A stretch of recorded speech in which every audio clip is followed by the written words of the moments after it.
SWTV, Kundola Boyebi ya Bilenge ya Congo. À 20 jours des élections en République démocratique du Congo, les partis et regroupements politiques se déploient sur terrain. Les élections, finalement, quel choix pour les jeunes? Ce sera l'un des sujets abordés ce soir dans Kinshasa, direct avec Sami Wechi, coordonnateur du MPJC. Eh bien, la question se pose dans un contexte bien précis, la campagne électorale, mais surtout les élections qui pointent à l'horizon. Ici en démocratique du Congo, la date prévue le 23 décembre prochain, et la question c'est le choix des jeunes. Alors nous en parlons avec le mouvement patriotique de la jeunesse congolaise, et bien, où Sami Wechi d'ailleurs est coordonnateur de ce mouvement, membre de la société civile. Bonsoir, bien. Merci beaucoup de m'associer à cette réflexion et merci pour l'invitation. Pensez-vous également que la question devrait se poser en ce moment même pour les jeunes? Bien sûr, nous sommes la frange la plus importante de notre pays, mais aussi la frange la plus importante de les fichiers électoraux. Donc c'est nous qui sommes au centre même de la réussite ou de l'échec de ces élections. Donc pour nous, le mouvement patriotique, nous rappelons toujours les jeunes que dans ce pays, rien ne peut se faire sans nous. Car tout ce qui se fera sans nous sera toujours mal fait. Nous sommes environ 70% à peu près de la population et nous constituons environ 70% aussi du fichier électoral. Donc si nous jeunes nous ne nous impliquons pas totalement dans ces fichiers positivement, nous risquerons d'entacher le résultat des élections. Alors quel choix alors? Comment devrait se présenter ce choix? Il y a un critérium pour les jeunes? Parce que pour se poser cette question, il faudrait déjà au préalable avoir un critérium. Il y a un critérium spécial pour les jeunes. Tout à fait. Nous l'avions dit depuis d'ailleurs 2014. Nous avions dit que nous avions évalué les travaux faits par le deux législatures à l'époque 2006-2011 et 2011-2014, où nous avions compris que les jeunes ne s'y retrouvaient pas encore. Nous avions même saisi les instances, notamment nous, jeunesse, nous avons saisi le ministère de la Jeunesse, où nous avions dit que nous avions remarqué que dans ces deux mandats, ou à ces deuxième mandat, les jeunes n'étaient pas au centre du développement, mais au centre même des enjeux politiques. Nous avions, si pas rappelé aux autorités que nous sommes la frange majoritaire, que vous devez prendre en compte nos revendications et nos problèmes. Gloire à Dieu, en 2015, nous avions suivi le chef de l'État à l'hémicycle qui a même promis, tout en comprenant que la jeunesse n'était pas bien traitée, il a promis même un fonds spécial pour la promotion de la jeunesse. Parce qu'il avait compris effectivement que cette jeunesse qui, ailleurs, en Europe, aux États-Unis, les gens importent même la main-d'œuvre. Au Congo, nous avons une main-d'œuvre qualifiée par terre et oubliée, qu'il faudrait à tout prix s'intéresser à cette jeunesse qui pourra permettre à ce que ce pays, si vous rêvez grand, que ce pays puisse se développer. Parce qu'un pays qui ne veut pas exploiter sa jeunesse risquerait demain d'importer cette même main-d'œuvre. Nous avions dit, comme nous sommes aujourd'hui reconnus par le chef d'État, qu'il a compris que nous sommes oubliés, il faudrait maintenant bousculer à tous les niveaux. Au Parlement, on n'a eu aucune loi en faveur de la jeunesse. Et nous sommes dit certainement qu'aux élections prochaines, nous allons décider. J'aimerais quand même qu'on arrive à faire un distinguo. Où est-ce qu'il y a la limite? Parce que quand vous parlez par exemple des lois en faveur de jeunes, il y a des lois en rapport avec la femme. Dans la femme, il y a également la jeune fille. Alors, comment séparer des lois spécifiques uniquement pour les jeunes? Parce que dans quand on parle par exemple du genre, on retrouve les filles, quand on parle des enfants, on retrouve cette jeunesse-là. Mais comment séparer ces différentes catégories de la jeunesse elle-même? Quand on parle du sport, par exemple, des lois pour le bien-être des sportifs, par exemple, c'est des jeunes en majorité. Alors comment séparer toutes ces lois par rapport à la jeunesse elle-même? Merci, madame. C'est une très bonne question que je voudrais bien répondre à plusieurs volets. Oui. Vous avez parlé des sports. Il y a des jeunes. Vous avez parlé de la loi sur la femme, il y a des jeunes femmes. Mais on ne fait pas de loi pour faire, parce qu'on veut copier l'Occident qui parle de l'émancipation de la femme, il faut faire une loi. Pour le Congo, il faut voir c'est quoi les besoins réels du Congo. C'est l'emploi des jeunes.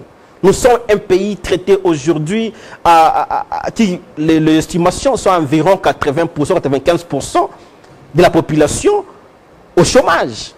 Et un pays qui a une population jeune comme la RDC ne peut pas dire que moi je reste dans les lois internationales qui disent émancipation de la femme. On doit se focaliser sur les problèmes réels de la nation. Et pour le cas aujourd'hui, c'est le problème des jeunes. On peut parler par exemple de l'INPP qui s'est relancé, qui s'est implanté, c'est justement pour favoriser l'emploi de jeunes. L'INPP, merci beaucoup pour ces avancées dans notre pays. L'INPP est là pour la formation. Le problème, c'est nous avions compris qu'il y a une inadéquation entre la formation et l'emploi. C'est quoi les besoins de notre pays aujourd'hui? Est-ce qu'on manque les intellectuels dans ce pays? L'UNIKIN sort combien d'universitaires chaque année? Ça pourtant citer l'IEC et l'IBTP, ainsi de suite.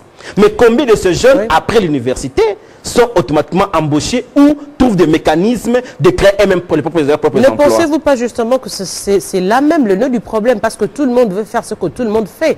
Vous avez tantôt évoqué le problème de l'Europe. On veut copier l'Europe, mais c'est effectivement ce qui se fait. Il y a de travail sur terrain, alors que tout jeune qui aime bien, qui a fini les études, veut forcément travailler dans un bureau. Non, pour nous, quand nous cherchons le boulot dans un bureau ou ailleurs, c'est parce qu'on n'a pas ces moyens-là de matérialiser notre propre vision. Madame, on ne manque pas de projets. Chaque travail de fin de cycle est un projet. Mais qui sont ces banques? Bon, quelles sont ces banques? Et qui sont ces personnes de ressources qui cherchent à permettre ou à pousser ce jeune à matérialiser sa vision déjà transmis dans un bouquet que nous appelons travail de fait de cycle. Personne ne nous conduit. Donc nous avions compris que les problèmes étaient à ce stade-là, à ce niveau-là. Nous avions dit en 2014, et que comme nous sommes oubliés par ceux-là qui nous avions confié nos mandats en 2006, mais aussi en 2011 vers 2016, le chef de l'État, après nos revendications, comme le faisons encore ici à Télé 50, il nous a suivis. Il nous a promis, comme ils n'ont pas fait pour vous, moi je demande au gouvernement de mettre en place un fonds spécial. Que nous disons ici, merci encore une fois à Mme la ministre Kiala, qui est venue en 2017, il faut rappeler, qu'en depuis 2014, aucun ministre s'était mis pour travailler en rapport avec ce qui avait promis à la jeunesse. Mais la ministre Kiala, nous avions compris qu'elle a, nous avions appris qu'elle a travaillé. Parce que justement, il faudrait aussi expliquer le contexte. Le contexte, c'était que le ministère de la Jeunesse était affilié au ministère du Sport. Ce qui faisait justement que quand on parle sport, on parle également jeunesse. Donc quand on met le fond dans le sport, on sous-entend également qu'on met le fond dans la jeunesse. Non, malheureusement, madame, parce que les sports au Congo... les jeunes au Congo ne sont pas même à 20% des sportifs. D'où la nécessité de séparer ce ministère. Voilà, nous avions dit merci. Encore en 2016, quand on a séparé le ministère jeunesse et nouvelle citoyenneté, mais aussi jeunes et sport ailleurs. Nous avions dit, tous les ministres qui passent à notre ministère ne pensent qu'au sport, ne réfléchissent qu'au sport. Alors que la frange la plus importante n'est pas sportive. Qui constitue réellement des jeunes intellectuels, étudiants, qui ont des bons projets qui ne sont pas accompagnés.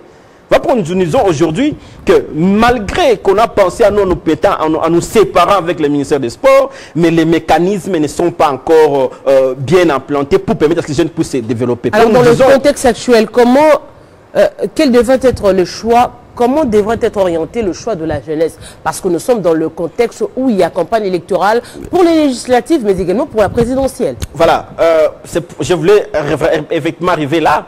Nous avions dit en 2014, je rappelle encore, que comme ils ont tout oublié, ces gens-là ont oublié la jeunesse. C'est nous qui avions fait de ces gens-là les rois, les députés, c'est nous qui l'avons fait des rois. Nous avions compris qu'ils ont oublié que nous existions. Ils reviennent aujourd'hui. Nous avions dit, nous devions voir leur passé. Qu'as-tu fait tel député pour mériter encore nos voix? Qu'as-tu fait telle personne pour mériter encore nos voix? Et nous nous sommes dit, le bon critère serait de voir le passé de chacun. Et nous attendons, d'ailleurs merci pour votre chaîne, parce que chaque fois ils reçoivent toujours des demandeurs d'emploi au niveau du gouvernement. Moi je vais demander d'emploi à ceux qui cherchent toujours le voix de la population pour 5 ans assurés d'emploi et qu'ils oublient toujours la jeunesse. Nous avions dit, Qu'as-tu fait pour la jeunesse pour demander encore le pouvoir de la jeunesse? On ne va plus donner nos pouvoirs à ceux-là qui viennent comme des touristes. Ils viennent nous demander nos voix aujourd'hui, nous les accordons, nous faisons confiance, ils repartent pour revenir à la 4e année ou 5e année presque pour nous dire j'ai fait ci pour la République. Qu'as-tu fait pour la jeunesse? Et nous sommes sûrs et certains que cette fois-ci les jeunes vont sanctionner. Nous aurons une nouvelle classe de personnes capables de répondre.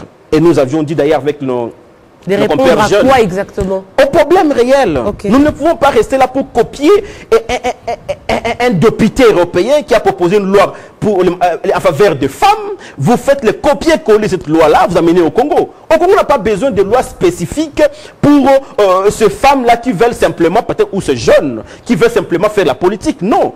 Nous, le problème, c'est l'entrepreneuriat des jeunes. Le problème, c'est le travail, l'occupation de la jeunesse. Vous savez pourquoi aujourd'hui, vous trouvez des milliers de jeunes Congolais qui se disent comme je ne trouve pas chez moi ce que je cherche, je vais chercher ça ailleurs. Et ils meurent dans l'océan. Nous disons, c'est perdre la main-d'œuvre. Aller en Europe aujourd'hui, vérifier les entreprises européennes, tous sont exportés en Chine ou en Asie. Là, ils considèrent qu'il y a des main-d'œuvre à moins cher. Mais au Congo, on en a un pléthorique, on en a plein. Mais comment on n'utilise pas? Nous disons, cette fois-ci, ces élections ici, vous aurez des jeunes capables à sanctionner, mais aussi capables à proposer de bonnes choses pour que les pays avancent. Nous avions dit, la jeunesse ne sera plus une force de l'opposition, mais sera une force de proposition, désormais. Samy Wechi, merci d'avoir été de nôtre ce soir. Je rappelle aux téléspectateurs que vous êtes coordonnateur du mouvement patriotique de la jeunesse congolaise, de la société civile, bien sûr. C'est moi qui vous remercie. SWTV, Yabilenge, pour Nabilenge ya Congo.